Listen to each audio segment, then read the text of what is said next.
sessiyani ochishga e'lon qilindi. Mahalliy davlat hokimiyati to'g'risidagi O'zbekiston Respublikasi Qonunining 17-moddasiga binoan sessiya hokimini saylab olishimiz lozim. O'ngimizda istiqlol saylov okrugidan saylangan deputat Toshpo'lat Akbarshoh Shoniyozov sessiya tartib etib, saylash tarkibini qilgan. Boshqa takliflar bormi? Yo'q bo'lsa, taklif qilingan nomzodni ovoz berishda so'zlaymiz. Hozirlar, qarshilar, betaraflar yo'q. Pastlar. 11-istiqlol saylov okrugidan saylangan deputat Toshpo'lat Akbarshoh Shoniyozov sessiya tartib etib saylandi. Hurmatli deputatlar, bugun Xalq deputatlar jamoat kengashining 8-sessiyasini kun tartibini tasdiqlab olishimiz kerak. Kun tartibi sizlarga tarqatilgan takliflar bor. Yo'q bo'lsa ovoz berishda so'zlaymiz.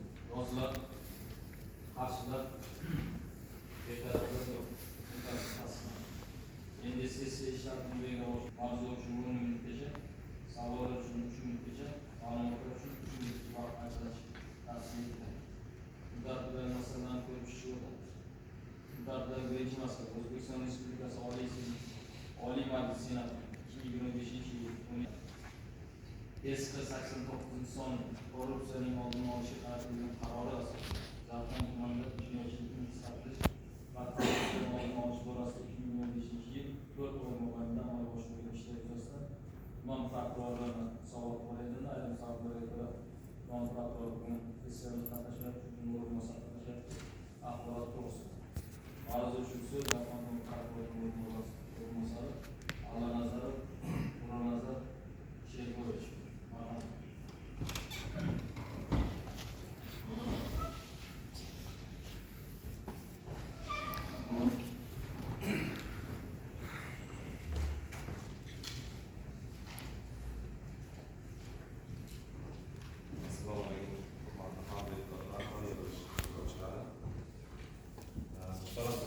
ishtirokida 5-mart 2025-yilda o'tkazilgan yig'ilishda barcha sohalarda kompleks nazorat tizimini joriy qilgan vazifa etib korrupsiya holatlarini oldini olish va unga qarshi kurash belgilangan bo'lsa-da, tizim tashkilotlarida sohadan xabardor bo'lmagan xodimlar ishga tayinlanganligi sababli ular o'z funksiyalarini bajarmasdan boshqa ishlarga jalb qilinganligi oqibatida korrupsiyaga qarshi kurash masalasiga yetarlicha e'tibor qaratilmasdan kelayotganligi korrupsion holatda avj olganligi holati tanqid qilindi.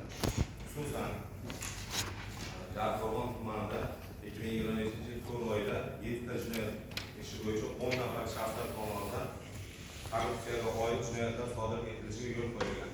Shundan 3 ta jinoyat ishi bo'yicha 3 nafar shaxsga nisbatan jinoyat ishi ayblov xulosasi bilan sudga yuborilib, 4 ta jinoyat ishi bo'yicha dastlabki tergov harakatlari olib borilmoqda. Misol uchun, O'zi elektr tarmoqlari korxonasi AJ Energiya savdo filiali Surxondaryo bo'linmasi Jarqo'rg'on tuman elektrostet muhandisi Shafoatov xizmat mavqeyidan foydalanib, MChJ rahbari Haydarovdan 2025-yil 3-fevralda jamiyatga qarashli hammomda elektrostet muhandisi Mamadiyev va operator Ishmurzayevlar bilan elektr energiyasidan noqonuniy foydalanish holatini aniqlashib, moddiy manfaat ko'rish maqsadida qoidabuzarlik da'vatnomasini rasmiylashtirmasdan amalda bo'lmagan blankada iste'molchilarning elektr qurilmalarini elektr tarmog'idan uzish haqidagi 151-958 da'vatnoma tuzishi ro'yxatga olinmagan va billing dasturiga kiritilmagan da'vatnomani boshqa shaxslar nomiga rasmiylashtirib berish evaziga xizmat mavqeyidan foydalangan holda amaliyotga yo'li bilan 4 million so'm pullarni olgan vaqtda ashyoviyalar bilan ushlangan va shuningdek Xalq banki Jarqo'rg'on BFM sobiq rahbari Mingnor Xalq banki Jarqo'rg'on BFM tomonidan fuqaro Mahmudov bilan tuzilgan 724 son ipoteka kredit shartnomasiga asosan Termiz shahar Dog'shamon mahallasida Karimov ko'chasi 207-uyda 207-uy 16-xonadonda sotib olish uchun 327 million so'm kredit mablag'lari ajratilib, kredit tomonidan kredit ta'minoti sifatida mazkur xonadon garovga qo'yilgan va 2024-yil 6-avgust holatiga olingan kredit to'ldirilmaganligi bilan turib mansab soxtakorligi yo'li bilan fuqaro Mahmud Suprov bilan bank korpusida 2024-yil va kun tuzilgan 724-sonli kredit shartnomasiga asosan ajratilgan 327 million so'm kredit mablag'lari to'liq so'ndirilmaganligi, kredit ta'minoti sifatida garovga qo'yilgan Termiz shahar Bog'ishamol ko'chasi, Karim ko'chasi 2-uydagi 16-xonadonga qo'yilgan taqiqni bekor qilishga ruxsat beriladi degan mazmunda notarial idorada 135-sonli xatni taqdim etish oqibatida ushbu xonadon Termiz shahridagi notarius Begzod G'afforov xususiy notarial idorasi orqali taqiqdan chiqarilib, fuqaro Odillayev sotib yuborilgan. Natijada bankka 327 million so'mlik zarar yetkazilgan. Holat yuzasidan Jalqo'rg'on tuman prokuraturasi tomonidan 22 fevral 2025-yilda Mingnorovga nisbatan Jinoyat kodeksining 209-moddasi va 233-moddasi bilan jinoyat ishi qo'zg'atilib, dastlabki tergov harakatlari davom ettirilmoqda. Sodir etilgan jinoyatlar tahrir qilinganda Jinoyat kodeksining 167-moddasi bilan 2 nafar shaxs, 168-moddasi bilan 1 nafar shaxs, Jinoyat kodeksining 210-moddasi bilan 4 nafar shaxsga nisbatan ayblov e'lon qilingan. Shu kabi o'tgan yilda ta'lim sohasida bir qator ishga qabul qilish bilan bog'liq pora olish holatlari hamda budjet mablag'larini talab qilish, shu jumladan o'qituvchilarga ortiqcha berish orqali budjet mablag'larini rasarata qilish bilan bog'liq jinoyatlar ortgan bo'lsa-da, soha mas'ullari ushbu holatlarni oldini olish choralarini ko'rishgan.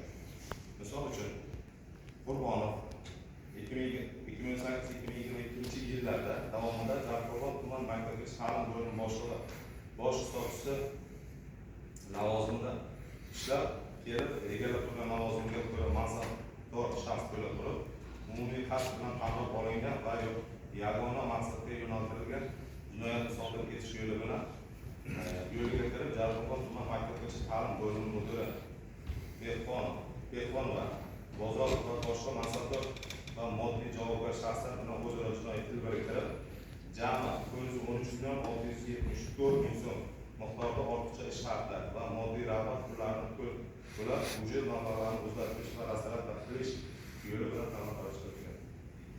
Bu esa mazkur tizim tuman rahbari hamda kompleks nazorat xodimlari tizimi korrupsiya jinoyatlarini oldini olish va unga qarshi kurash borasida ishlarni tashkil etmagan holatlari ularni ham bundan manfaatdordek bo'linishini dalolat beradi. Yuqoridagi misollar mazkur sohalarda amalga oshiriladigan ishlarimiz yanada ko'pligini ko'rsatmoqda. Bu borada departament organlari faoliyatini ham yetarli darajada olib borilgan deb baholab bo'lmaydi. Hurmatli yig'ilish ishtirokchilari, barchamizning yagona maqsadimiz aholining tinchlik va osoyishtaligini ta'minlash va korrupsiyaga qarshi kurash borasidagi davlat rahbari oldimizga qo'ygan vazifalarni to'g'ri va samarali ro'yobga chiqarish. O'ylaymanki, yig'ilishda ishtirok etgan barcha rahbarlar, soha va mutasaddilar bundan to'g'ri xulosa chiqaradi degan umiddaman. E'tiboringiz uchun rahmat. Ma'ruza yuzasidan savollar, takliflar bormi? Rahmat. Savollar bo'lmasa, qarorlar tasdiqlashga tarqatilgan. Qarorlar yuzasidan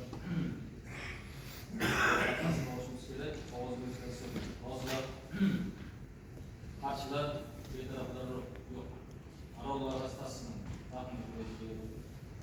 Tartibdagi ikkinchi masala O'zbekiston Respublikasining ichki ishlar organlari to'g'risidagi qonun ijrosini ta'minlash maqsadida tumanda huquqlarni oldini olish va ularning profilaktikasi holati shuningdek jamoat xavfsizligini ta'minlash yuzasidan tuman ichki ishlar bo'limi boshlig'ining 2025-yil o'tgan davr mobaynida amalga oshirgan ishlar bo'yicha hisobot haqida ma'lum uchun so'z Jahon tuman ichki ishlar bo'limi boshlig'i o'rinbosari Xo'jaqulov Jo'rayev ergashish.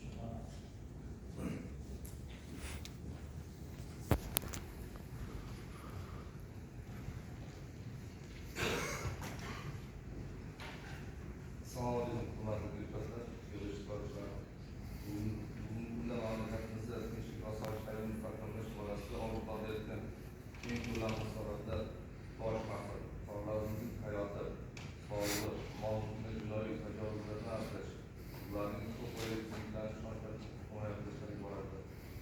Yapılan olan işler bulunma hamda bulunması iddialar tamam. Mümkün değilse 3 ay kaldı. Jamoatchilik jalb qilingan holda shaxsga qarshi qaratilgan og'ir og'ir jinoyatlarni sodir etishni oldini olish va ularni bartaraf etish etish borasida qator chora-tadbirlar amalga oshirildi.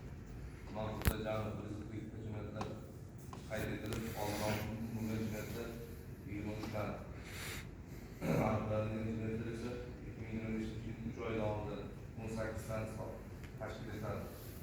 2024 yil shu davrga nisbatan jinoiy holatlar jami 106 ta yoki 294% oshib ketishi mumkin.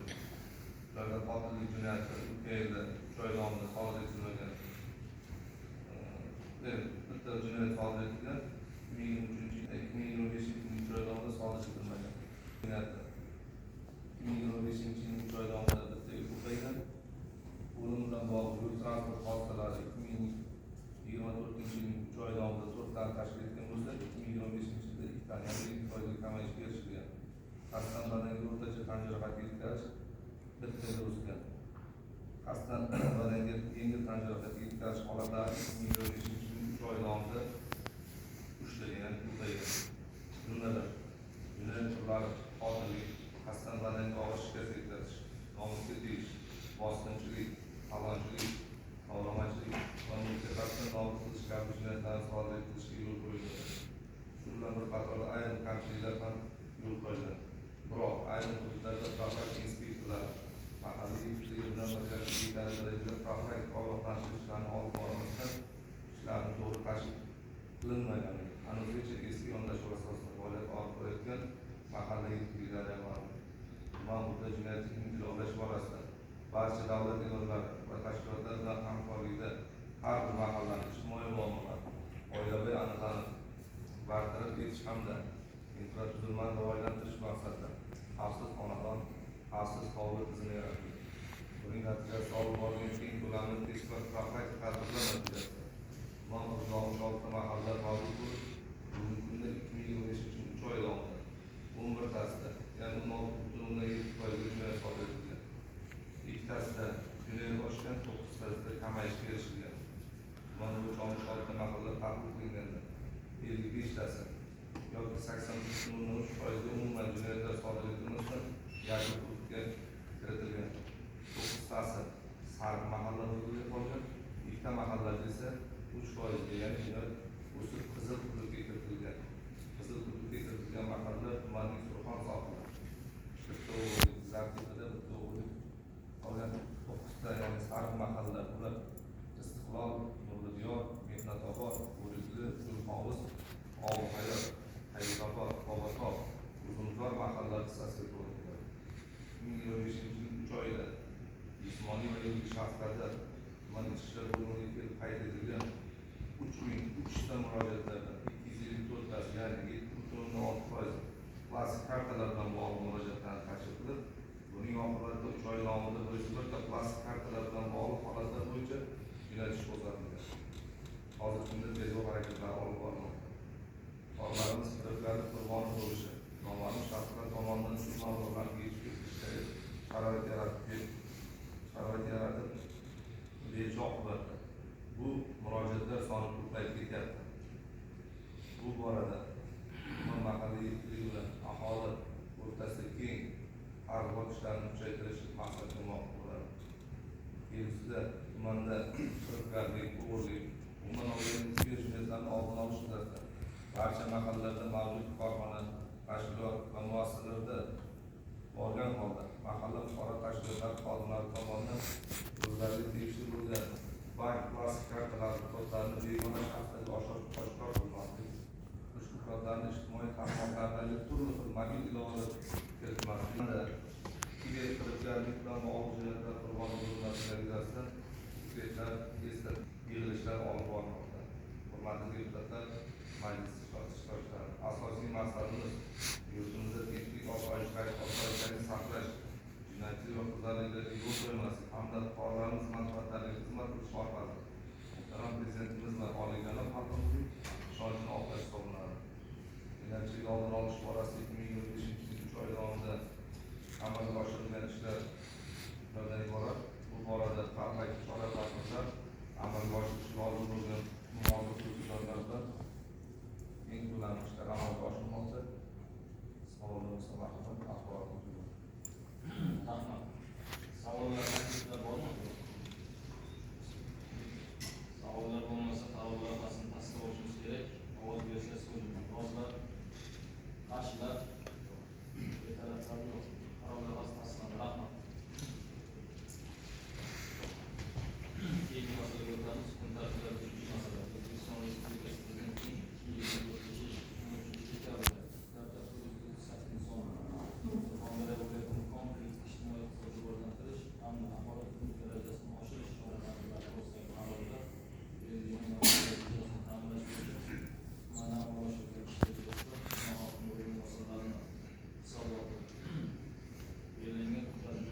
shaxslarni qo'llab-quvvatlash bo'yicha vazifalarini ijrosi yuzasidan tuman inson ijtimoiy xizmatlar markazi boshlig'ining hisoboti to'g'risida muddatga shu masalani kengaytirib tegishli doimiy kamsizlikni muhokama qilingan savollar, takliflar bormi? Bo'lmasa qarorlarni tasdiqlashimiz kerak. Hozirlar qarshilar muddatdagi 6-chi masala xalq deputatlari Jahon tuman kengashining 2025 yil ish rejasiga asosan tabiiylar ta'minotlarga suyultirilgan gaz yetkazib berish borasida amalga ishlar holati yuzasidan o'tkazilgan nazorat tahlil tadbiri natijasida muhokama qilish to'g'risida shu masalani kengashning tegishli muhokama qilingan savollar, takliflar bormi? Bo'lmasa qaror loyihasi tasdiqlashimiz kerak. Ovoz berishni so'raymiz. Rozilar, qarshilar, betaraflar yo'q. Qaror loyihasi tasdiqlandi. Muddatdagi 7-chi masala O'zbekiston Respublikasi Prezidentining Jahon tumanidagi xalq qabulxonasini qurish. Toshboyevning 2025 yil 2-chorakda jismoniy va yuridik shaxslarning murojaatlari hamda aholi muammolarini ishlash ahvoli yuzasidan axborot to'g'risida muddatdagi shu masalani kengashning tegishli doimiy kamsizligini muhokama qilingan savollar, takliflar bormi? Bo'lmasa qaror loyihasi tasdiqlashimiz kerak. Ovoz berishni so'raymiz. Rozilar, qarshilar, betaraflar yo'q. Qaror loyihasi tasdiqlandi. Muddatdagi 8-chi masala xalq deputatlari Jahon tuman kengashining 2025 yil ish rejasi asosida 2025 yilning 4 oy mobaynida tuman kengashi deputatlari tomonidan yuborilgan deputatlik so'rovlariga tashkilot, korxona rahbarlari va mas'ullarining javob berish holatini o'rganayotgan so'zda muddatdagi shu masala kengashning tegishli doimiy kamsizlik ko'rib chiqilgan savollar, takliflar bormi? Mana shu holat bo'yicha kengashda deputatlar yuborgan so'rovnomalarga munosabatda javob berishi qanday bo'ladi? Javob berishi yaxshi javob beryapti vaqtida, lekin umumiy javob bilan Aniq konkret konkretni ba'zi bir tashkilotlarda yo'q. shuni muhokama qilishimiz kerak-da.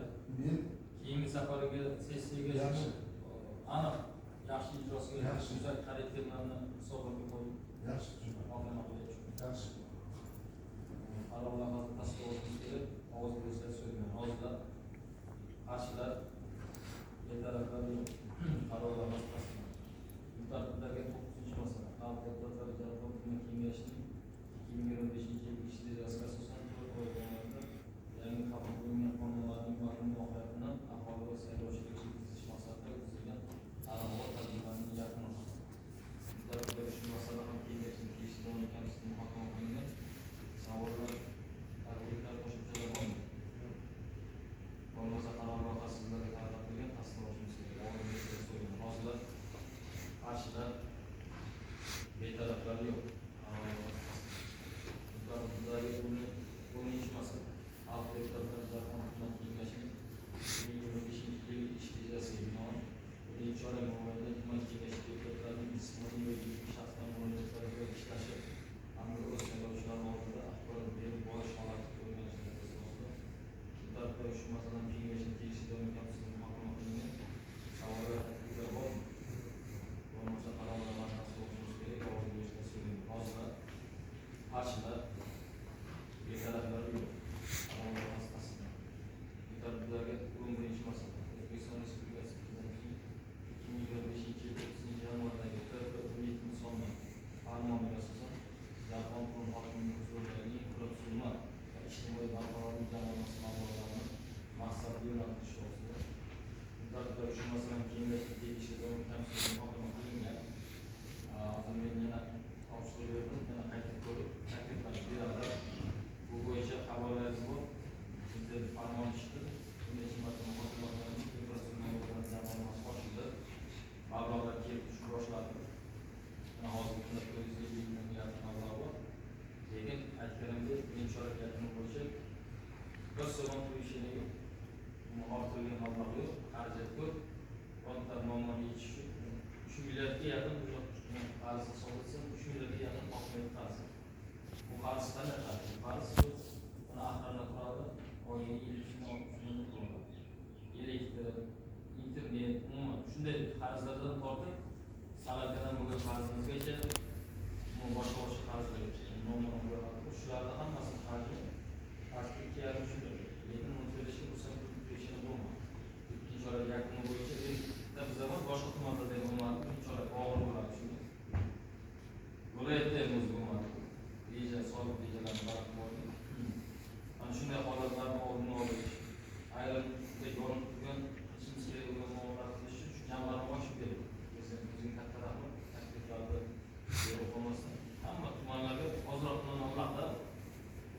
mablag'da ishlashimiz kerak. Taklif qilibizga ana shu nima oxiriga yetgandan keyin bugun bitkazadi u yakuni.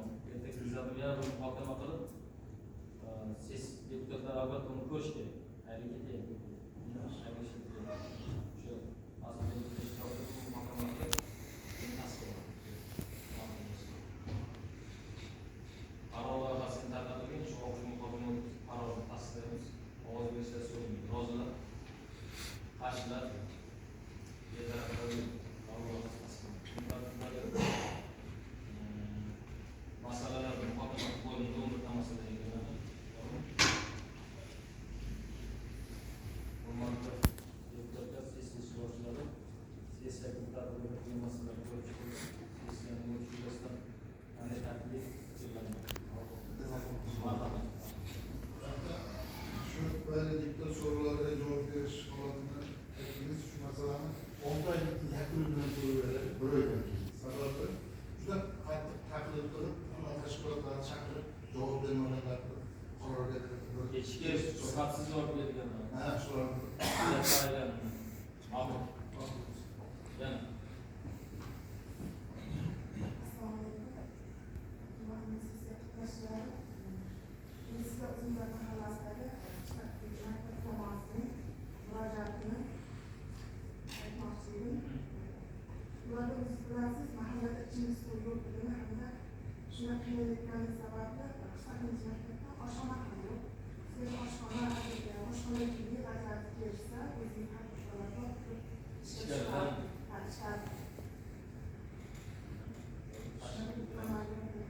tadbirkorlar bo'lsa, ishlardan joy berib, joyga